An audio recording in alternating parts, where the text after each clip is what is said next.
De ahí no podés verlo, pero el cuore está así, ¿sabes? No, yo le contaba recién a Sergi, que lo conocí a través de aquel video hermoso que lo compartimos acá en la radio, Yo Libre, un viaje al instante presente, que yo se lo iba comentando a la gente, y ahí tomé contacto con él. Después a partir de ahí un montón de videos que siempre estoy atento, y agradecerle a ustedes, a los españoles, que no sé, parece hay un surgimiento ahí de cosas buenas que están compartiendo con todo el mundo, y bueno, bienvenidos sean entonces, y bienvenidos vos a Uruguay. Gracias. Yo no quise preparar ninguna pregunta, estuve toda la semana, ¿qué le pregunto a este hombre? Y yo, que soy de fluir, de espontaneidad, dije no, yo mantengo la línea de la telaraña, que es ir entretejiendo entre todos. Así que vos hoy vas a ser una arañita más que va a ir entretejiendo con nosotros estas búsquedas que son encuentros también. Así que por ahí podría preguntarte, ¿cuándo surge esto en vos? ¿Cuándo vos sentís que estás despertando a este conocimiento, a esta paz interior y la necesidad o el deseo de salir a compartirlo con otros? Yo me doy cuenta de eso, de esa paz interior, a partir de los 28 años. Estamos hablando de hace casi 12 años. Anteriormente había tenido experiencias, pero eran volcánicas.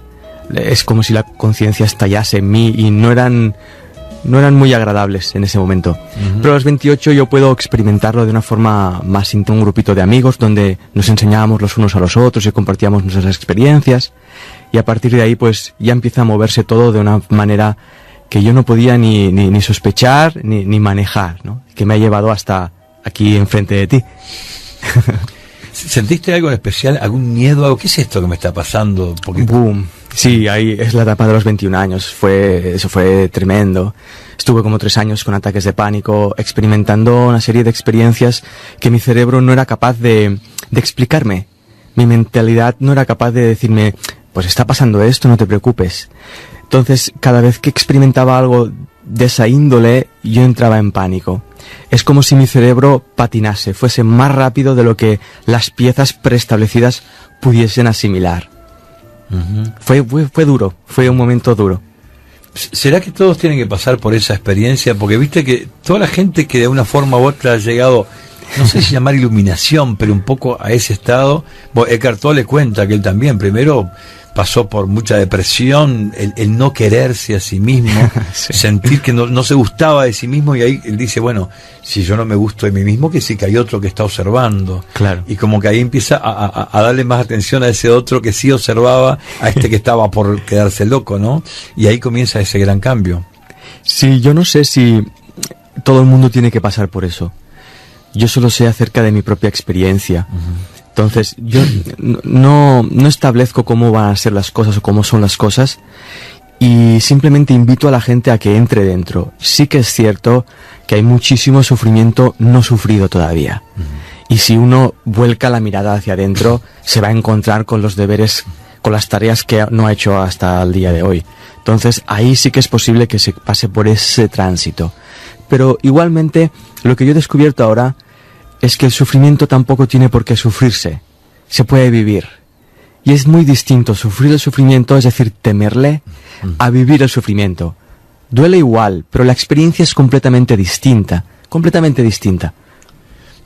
¿Cómo harías eso? ¿Cómo puedo yo vivir un sufrimiento, aunque me duela, pero que no sea ese sufrimiento desgarrador que siento que me muero de tristeza, por ejemplo, ¿no? Sí, Perdón, dime. Sí, no, está bien. ¿Cómo es ese tránsito? ¿Cómo lográs ese estado en que yo puedo estar triste, pero puedo vivir la tristeza desde un lugar diferente? Es un permiso. Fíjate que cuando uno se siente triste, ya hay algo que está ocurriendo dentro de uno que ya está facilitando la conexión con esa tristeza.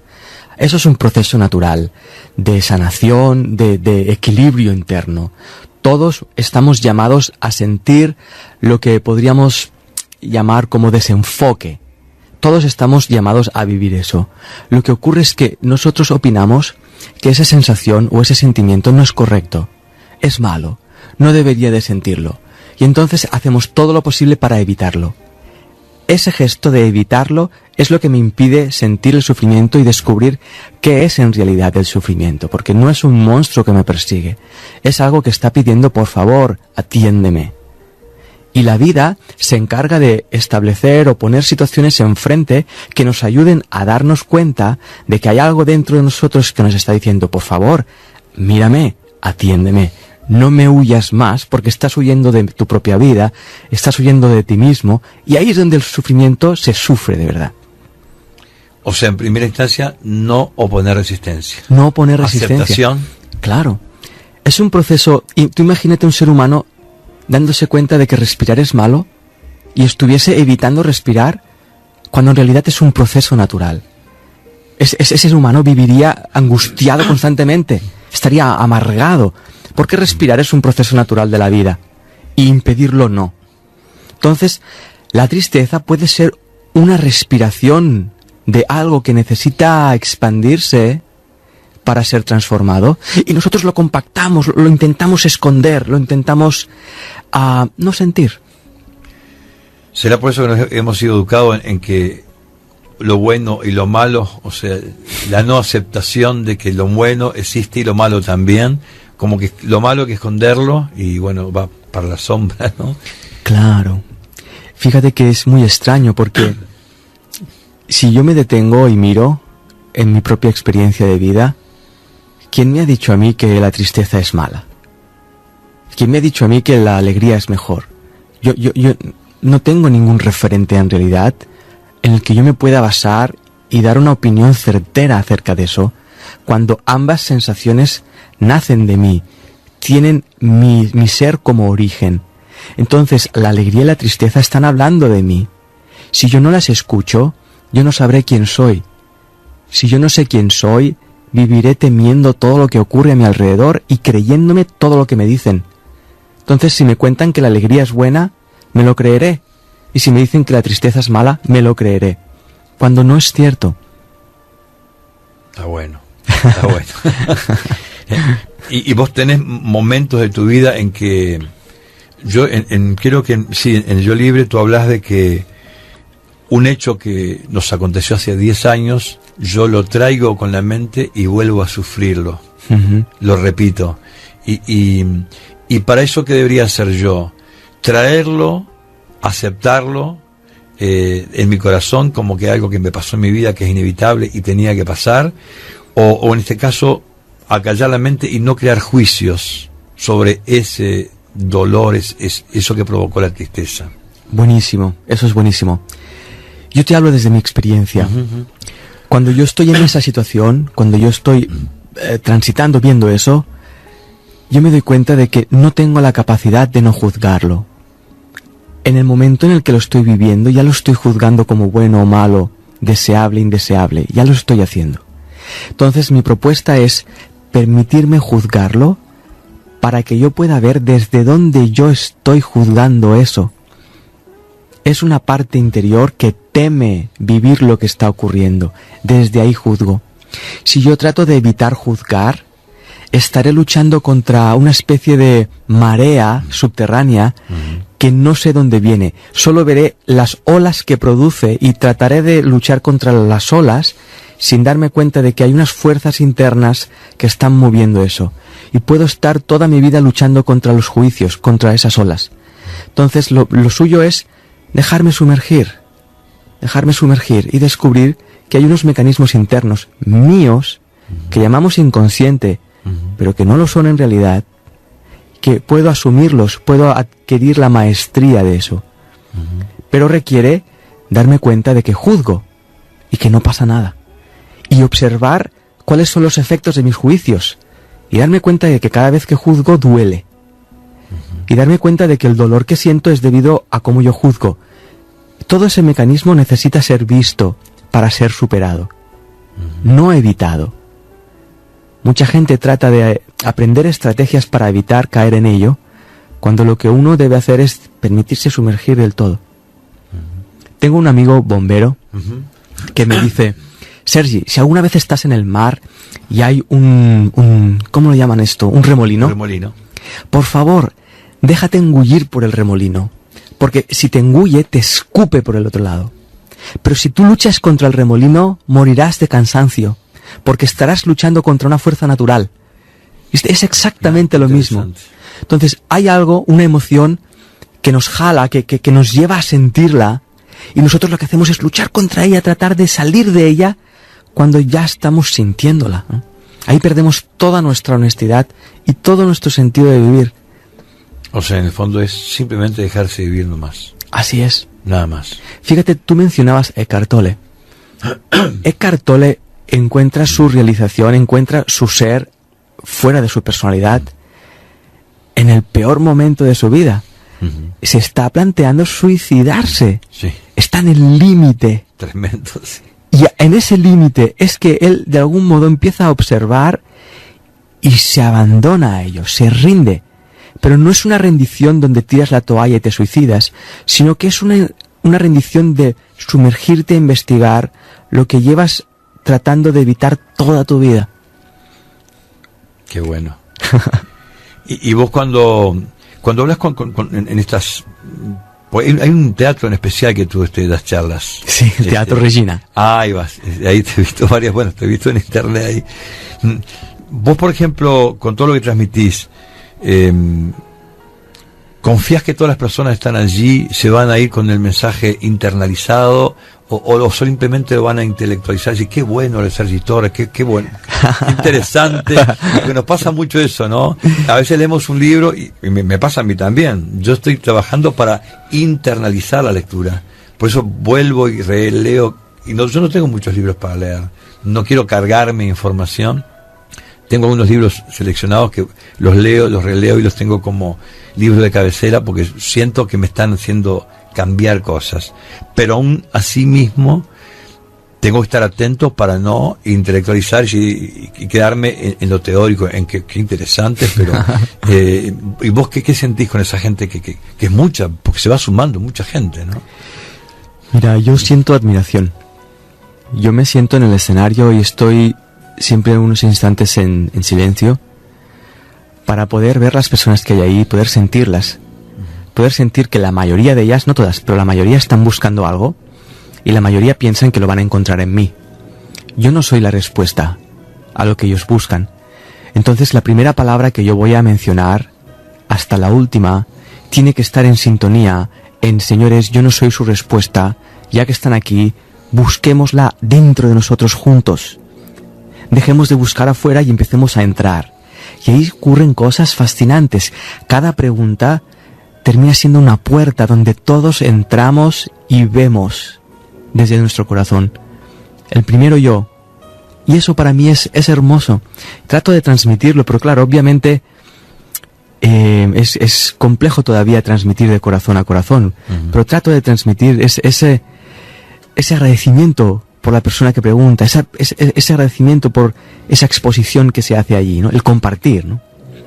Ayer mismo en la charla que tuvimos aquí en Uruguay, hubieron momentos fascinantes donde alguien presenta una pregunta y no hay respuesta. Se para la charla y miramos juntos qué hay detrás de esa pregunta. Y detrás de esa pregunta siempre hay conocimiento, hay certeza. Y una cosa que, eso, así en la intimidad entre tú y yo, lo que más me gusta de estar ahí en el escenario es ver la cara de alguien cuando se da cuenta que sabe lo que pensaba que no sabía. Eso es espectacular. Y ahí yo soy espectador de primera fila, porque veo las caras de las personas cuando empiezan a preguntarse desde dentro y empiezan a encontrar sus respuestas. Ahí, cuando tú encuentras eso, te lo llevas allá donde vayas. Luego sí, a lo mejor tienes que integrarlo a través de tu cotidianidad y pasarás momentos donde pienses que no sabes aquello que habías descubierto, pero es parte del plan. No hay que temer. No hay que temer. ¿Y vos en tu vida cotidiana estás siempre atento o hay momentos en que te distraes y sos el Sergi Torres de antes de los 28 años? Opa, no. Yo creo que esa situación no va a regresar, pero cada vez que emerge la conciencia hay como una alegría de verlo, hay como un te estoy viendo. Y no pasa nada, te amo igual. ¿Sí? Estás juzgando, estás dudando, estás queriendo algo. Te estoy viendo. No pasa nada. No pasa nada, ¿sí? Estoy bien contigo. Sí, es como un diálogo interno, ¿no? Es como un diálogo con la sombra. No es, te estoy viendo. No pasa nada. Tienes permiso de ser. Y ese permiso disuelve la sombra. Está bueno, quita trascendencia, importancia a partir de aceptarlo, es eso, ¿no? Claro, mucha gente hace preguntas para evitar experimentar la sombra. Y si hay una respuesta que para mí tenga sentido, es el poder verla para simplemente aprender a respetarla. Cuando tú respetas la sombra, la sombra se desvanece, porque la sombra es ausencia de respeto. La sombra es ocultación, es rechazo, es evitar. Si tú no evitas la evitación, se disuelve. Entras de nuevo en coherencia contigo mismo. ¿Vos pensás que nos cuesta mucho encontrar este camino, ¿no? de paz interior, porque tenemos miedo de enfrentarnos a todo ese cúmulo de historia que viene atrás, que son las que crean esa sombra? Miedo a encontrarnos con algo desconocido, porque yo hablo con mucha gente y le planteo mis búsquedas y algunos me miran como diciendo, claro, yo digo, de noche yo no veo televisión hace 5 años y me quedo solo y prendo velas. Digo, porque la única forma de buscar es para adentro. No quiero buscar más hacia afuera. Ajá. Afuera ya sé todo lo que pasa, ya de historia, la historia la conozco, ya me alcanza. Pero solo y una velita, y es la única forma. Si estoy en silencio, no.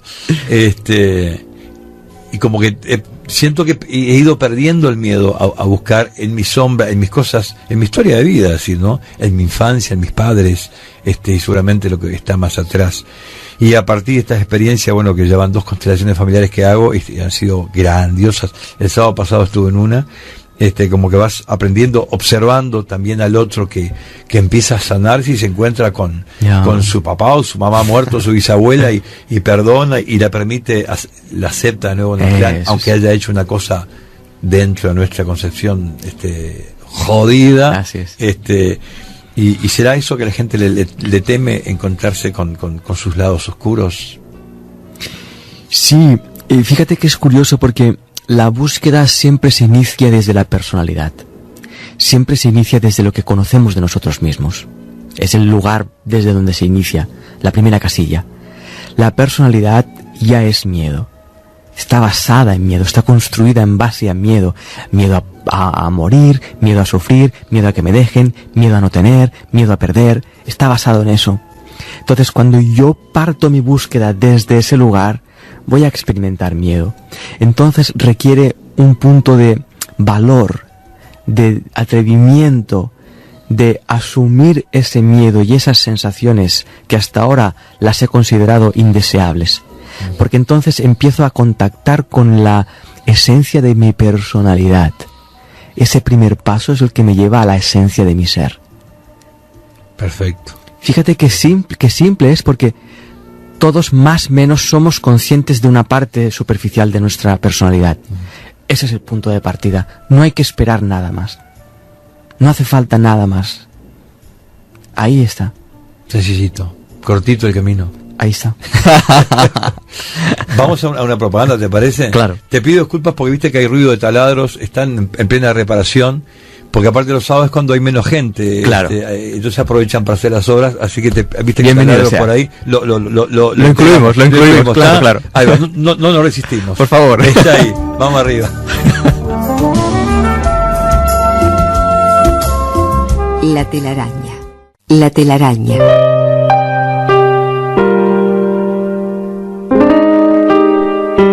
Dice, Abel, buenos días, gracias por traer a Sergi y gracias a Nati, mi sobrina, que un día te recomendó el video sobre él. O sea, que fue Natalia, que hace mucho tiempo recomendó Yo Libre, un viaje al instante presente, y bueno, mirá que cómo se van cerrando las... Dice, Abel, cuentan que un brasileño se ahogaba en un río... Ah, mirá. Ah, esto es un chiste sobre, claro, estamos hablando del agua de mar, que había que tomarla. Sí, esto no tiene con nosotros. Dice, igual, cuentan que un brasileño se ahogaba en el río Yaguarón y gritaba, yo, Yaguarón, te estoy tragando. Brasilero, viste que es muy agrandado, no aceptaba que se estaba muriendo ahogado, o sea, Yaguarón, te estoy tragando. Suerte en Maceió, van a por acá. Cuando perdí a alguien que amé mucho y era la persona que se fue muy joven, ese día pensé, no puedo evitar este dolor, pero no puedo permitir que se perpetúe en mí, y así fue. Hoy guardo un recuerdo hermoso de esa persona, y lo demás,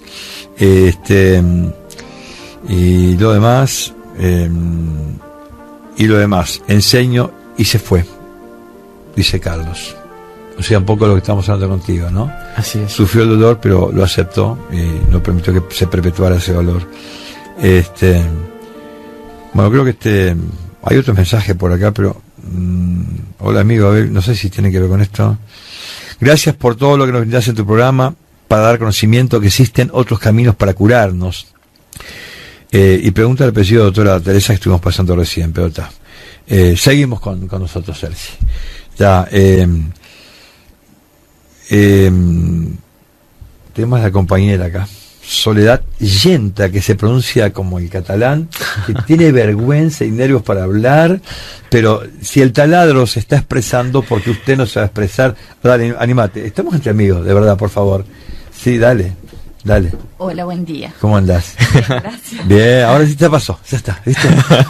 Respira profundo, tranquila, ahí va. Gracias. ¿Viste que no pasa nada grave? Nada malo te pasa. Arrimate más al micrófono. Ahí está. Y estamos hablando de vencer miedos, ¿no? Para poder llegar a ese lugarcito.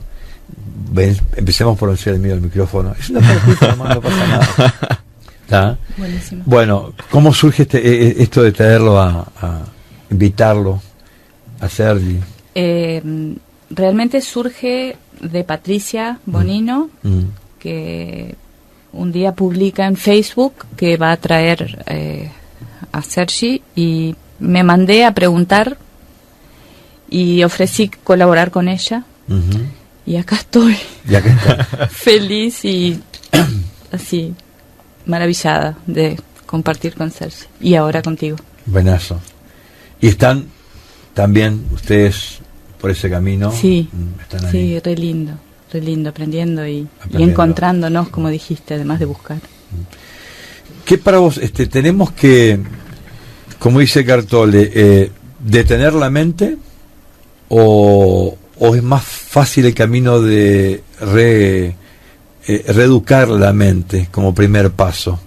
Porque es claro, viste que habla mucho de silenciar la mente, porque si yo silencio la mente no hay recuerdo, no hay nostalgia, no hay tristezas, no hay dolor, porque la mente es disfuncional y nos lleva al futuro y al pasado permanentemente, y nunca está aquí y ahora, porque estamos siempre en ese tremendo cúmulo de pensamientos que nos arrastran y no nos permiten disfrutar de este instante preciso, ¿no?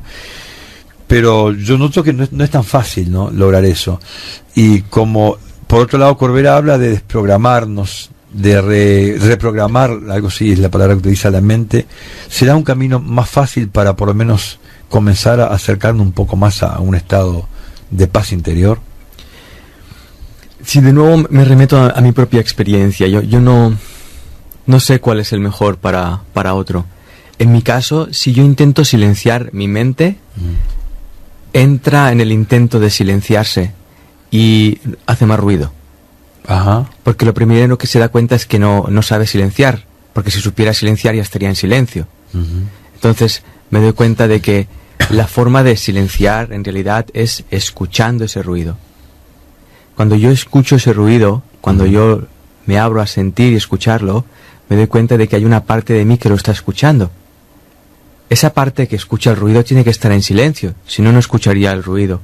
Y ahí empieza a haber un trasvase, una transferencia, un algo que ocurre de forma natural, donde esa parte silenciada que observa el ruido va tomando cada vez más, vamos a usar la palabra posesión, de la mente, de la conciencia. No sé muy bien cómo definirlo técnicamente, teóricamente, pero implica honestidad y observación, nada más. Está bien. Creo que Eckhart habla del ser el observador, el que observa. Eso es. Claro. Cuando mencionabas lo de silenciar la mente por Eckhart, yo entendía esa mirada, ese permitirme observar, es observarse. Cuando tú observas es cuando te silencias realmente. No luchar contra lo que yo llamo ruido, porque es el ruido el que está tratando de luchar contra sí mismo para mantenerse ruidoso. Entonces hay muchos caminos espirituales que se confunden cuando yo intento usarlos para acabar con el ruido, porque entonces la base de ese camino es el ruido. Si el objetivo de ese camino espiritual es acabar con el ruido, el centro, el punto de mira es el ruido, ahí genero más ruido. Si me detengo y observo, esa observación me lleva a despertar de nuevo al observador de ese ruido. Y ahí pasa a ser el centro, el observador, en lugar de lo observado. Lo mismo con las emociones, exactamente igual, exactamente igual. Hay esta pregunta, ¿no? ¿Qué hay de malo en ser como soy? ¿Qué hay de malo en sentir lo que siento? ¿Qué hay de malo en ese ruido? Cuando yo me pregunto eso, y la respuesta es una inspiración, es como una especie de alivio de, pues me permito ser como soy, me permito ese ruido, ese permiso acaba con el ruido. No por rechazo, sino por inclusión, por abrazarlo, por respeto. Está bueno. Está bueno, porque viste que no es fácil, ¿no? Ese ruido constante y a veces la tendencia es a luchar contra él. Claro. Porque como que te cansás y pará un poco, déjame tranquilo, ¿no? Porque estás haciendo cosas que me pasa a mí. Yo tengo una pequeña huerta, viste, que planto cosas y meto mano en la tierra y es una cosa preciosa, es como una terapia o, claro, o un instante donde tomás contacto con la naturaleza, la semilla, a ver cómo... Y sin embargo, me sorprendo que estoy sí allí, pero mi cabeza anda por otros lados. Digo, ¿por qué estás haciendo? Y si acá tenés que estar, el aquí y ahora, ¿no? Pero cómo la mente te lleva para allá. Y yo leía y hoy un poco lo practiqué. Yo a veces me despierto temprano y intento hacer algunas meditaciones y es un buen momento. Y Alejandro Jodorowsky plantea una especie de técnica que son las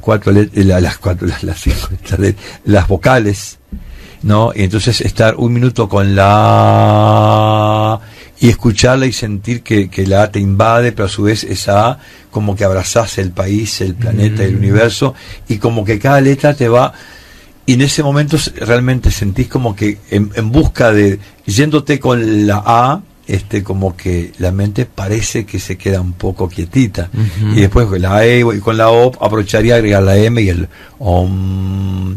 Y es un ejercicio interesante, ¿no? Y creo que capaz que podríamos sumar ejercicio, aunque para mí la cosa no pasa por andar haciendo ejercicio, si no estamos como en la escuela, ¿no? Pero capaz que los ejercicios nos pueden ir ayudando un poco a eso que tú decís, ¿no? A no dejarnos llevar por ese torbellino de pensamientos y transformarnos un poco en ese observador que tú decís, que creo que es el sabio, ¿no? Claro, observa que lo que planteas se basa en un cambio de atención. Cuando tú haces el ejercicio de la A, tú estás atendiendo la A. No es el ejercicio en sí el que produce nada, sino tu decisión de atender la A. Puede ser cualquier palabra. Puedo atender a mi ruido mental. Al atender eso, estoy enfocando la atención y puedo ver dónde está el foco que atiende. Ese foco que atiende es estable, es pleno. Y desde ahí es de donde surge la conciencia de unidad, la conciencia de plenitud, etcétera, etcétera, etcétera. Es un punto, yo lo llamo punto bisagra. Es un punto en el que tú puedes ver tu personalidad o puedes ver lo que da resultado la personalidad, es decir, tu esencia. Tú puedes mirar hacia tu personalidad o puedes volcar la mirada hacia adentro y ver tu esencia. Es un punto bisagra, la atención. Cuando vas por una calle cualquiera, ¿tá? Y en el mundo pasan bueno, dentro de nuestra forma de sentir y pensar, cosas buenas y malas. Claro. ¿Tá? Olvidando esa forma de juzgar. Por decir, ¿no? Porque uno realmente, yo soy sensible, creo que todos somos sensibles al dolor de otros, a un niño en la calle, ¿no? Pidiendo. Claro. Y quisiéramos que hubiese también, no sé si la palabra justicia es la que cabe acá, no sé la justicia, ¿qué es justicia en realidad? Porque no sé si la justicia humana tiene algún valor frente a una justicia universal que sería mucho más grande, ¿no? Pero aún así, digo, dentro de la sociedad en que vivimos, uno quisiera que no hubiese dolor. Caminando por una calle cualquiera, capaz que de Montevideo o capaz que por Barcelona no ves lo que se puede ver acá, sino chiquilines pidiendo o en situaciones de calle, gente que duerme bajo de una escalera. ¿Cómo vivís vos eso desde tu hoy paz interior? ¿Lo acogés, lo tomás, hay en algún momento algo de rechazo, pena, lástima o qué pasa por vos? No lo sé hasta que no me encuentro en la situación concreta. Uh-huh. Yo te puedo hablar de algunas que yo he experimentado hasta ahora, hasta el día de hoy, pero yo no sé lo que voy a sentir si hoy salgo y me encuentro a alguien en la calle. Tiene mucho que ver con el momento, ¿no? Con el tiempo real. Pero recuerdo una anécdota saliendo de la cancha del Barça, del Barcelona. Iba en busca del coche y tenía que cruzar una plaza. Y cruzaba en diagonal cuando vi a alguien que estaba en un banco tumbado, con una especie de manta, y me di cuenta de que no tenía hogar, obviamente. Y en mí hubo una reacción. Una de las piernas dio un paso más largo de lo previsto para que yo cambiase mi rumbo y no poder encontrarme con esa persona. Cuando me di cuenta de eso, me detuve un momento y me puse a sentir. Y sentí miedo. Entonces me di cuenta de que esa persona que estaba en el banco era mi maestro. Me estaba enseñando dónde yo escondo el miedo a estar en ese lugar. Mira.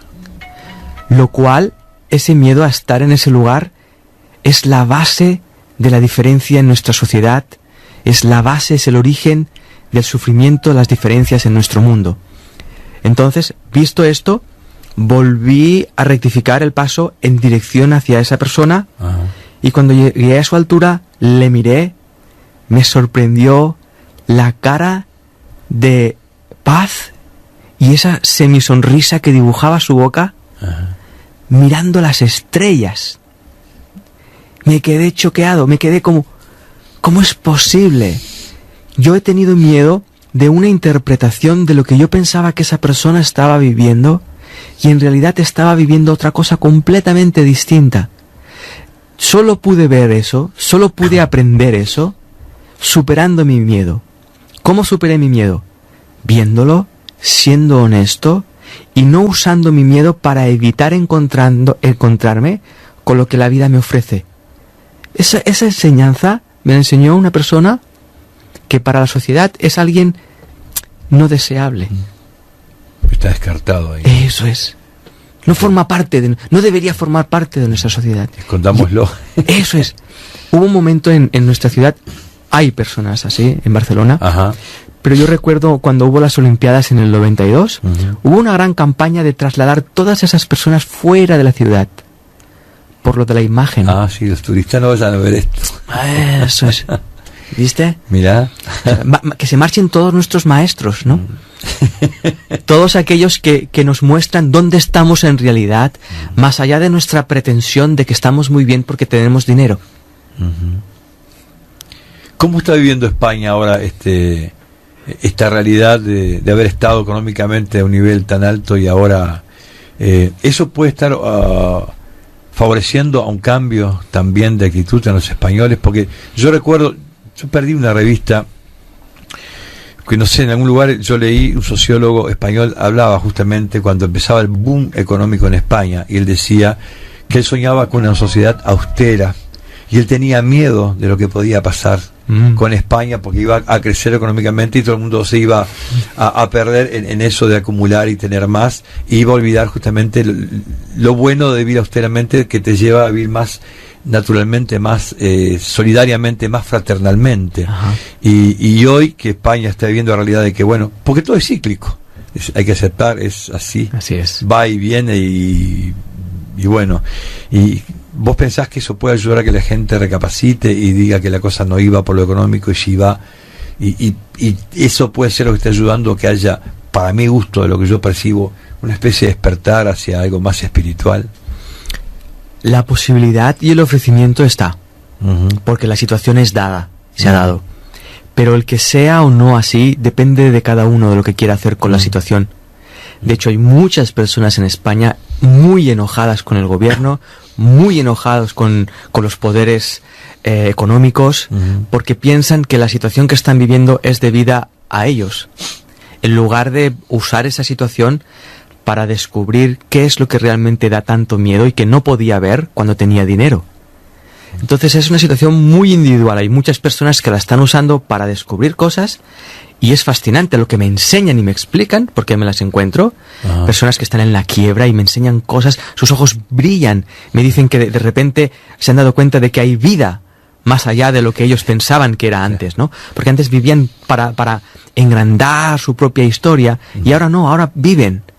Entonces, hay personas así y hay personas que no, que están tratando de buscar quién es el culpable para acabar con él. Pero eso siempre se ha dado y se dará.